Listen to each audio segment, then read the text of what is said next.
in this video, I'm going to go over how to deal with split shipments. Split shipments are terrible. They should be banned. They should actually be illegal, but they're not. And they really, really suck to deal with if you're not using Go2lister. But if you're using Go2lister, we have a super simple flow that allows you to easily deal with splits to the point where it won't even matter if you get split shipments because this flow is so easy. So my personal favorite flow, as you guys probably know from watching the other videos, is I like to list about one box worth of books, and then I preview the shipment, and I cross my fingers and pray to the Amazon gods that all my items are going to one warehouse. And if they are, great. I just accept the shipment. I put all the items in the box. I go ahead and label the box with the UPS label and the Amazon label, and I ship it to Amazon. Boom, good to go. But a lot of times what's going to happen is you'll click on send batch, and instead of all your items being routed to one warehouse, you're going to see this right here, which is items being routed to 3, 4, maybe 2 warehouses, which, you know, if you're a brand new Amazon seller, you might not even know how to deal with this. And I remember when I first started selling on Amazon, split shipments were such a pain. And that's why we created Go2lister the way we did, so you can easily deal with splits. So, okay, here's a preview of what split shipments look like. You can see there's 9 items going to SCK4, which is a warehouse. Then we have 10 items going to GYR2. And then we have 2 items going somewhere else. So you have a couple different choices at this phase. You can either accept the shipments or you cannot accept the shipments. And I recommend that you accept the shipments, or you can also go back and, like, let's see this split shipment at 2 here. I can just copy this ASIN, and I can copy this ASIN too. And then I can go back to the batch. I can search the ASIN, just pull that book from my pile, and I can delete it from the batch. So I can actually delete the smaller shipments. And the reason you might consider deleting the smaller shipments is if you're sending a box of this size to Amazon, you're going to be paying a lot more in shipping fees. So your shipping fees are going to be, instead of paying, 20 to 30 cents a pound, your shipping fees might be as high as $1 per pound, because you're sending such a small shipment. The shipping per pound really goes up. So if you look here, we have all these different splits. And in this example, I'm just going to accept this and we're going to move on to the next step. But just know that you do have the option to remove the smaller splits. Now, sometimes Amazon is just really going to want one item to go to one warehouse no matter what. If that's the case, you should 100% probably just send the item at some point, because that item is going to be better off being sent to Amazon at Amazon ready to be sold, rather than every time you list, you try to send it, in a batch, and every single time Amazon wants it to go to that warehouse. So sometimes you just have to accept the splits. So, and one more thing before we move on, when you're doing this flow, traditionally I say list about 50 pounds worth of books and then accept shipments. If you get splits after trying to list 50 pounds of books, I recommend list about 150 to 200 pounds of books, which is going to be anywhere from, 70 to 100 books. You could go as big as, you could literally list 300 books with this flow, because our goal at this phase is to get the shipments as big as possible. Ideally, we want to be filling up several boxes this size. We don't want there to be any split that's less than a 30-pound box. If there's a split less than a 30-pound box, you're going to be paying higher shipping fees. So try to keep your shipments as big as possible when you're doing the split shipment flow. So we're going to go ahead and accept these shipments. And this is going to take us to the next page, which will show us all the warehouse destinations and also how many boxes go to each warehouse. So let's just say you have one split that's really, really big. Like maybe Amazon decides to send 100 items to Memphis. That's probably going to take 3 boxes.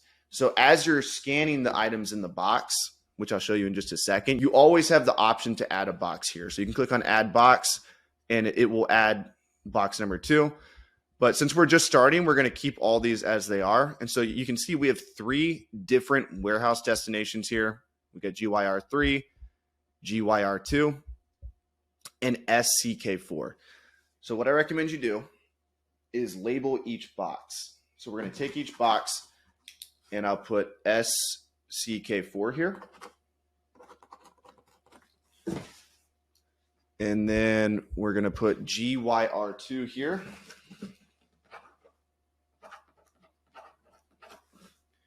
And we will put GYR3 here.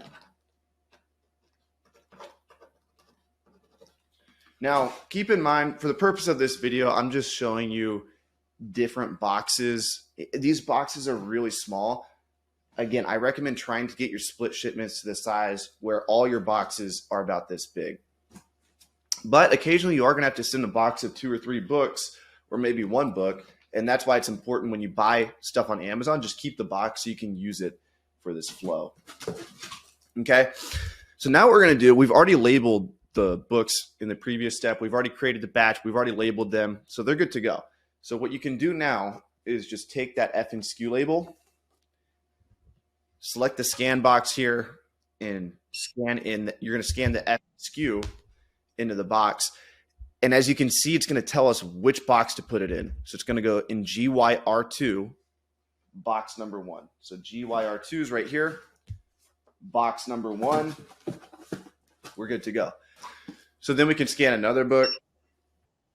And as you can see here, this one's going in SCK4, which is this box here. And so I'm just going to keep repeating this process where I scan the book. It tells me which box it's going into until all the boxes are filled. If I need to, as I mentioned, if you have a really big split, after you scan all the items into one box, if you need to add a second box, all you have to do is click on add box here.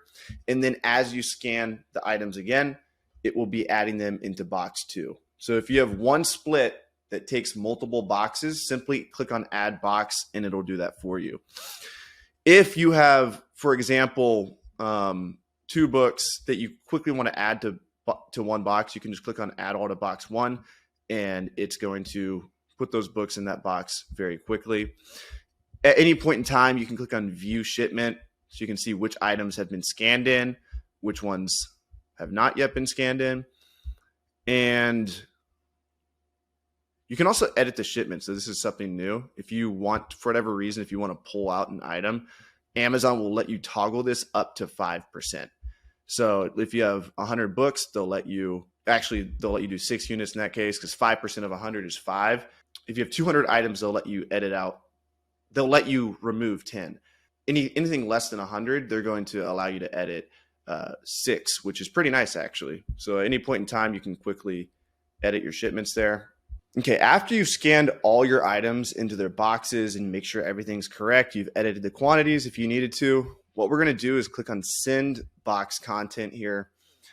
This is going to take a minute and enter the dimensions. So let's just say this was 2 pounds.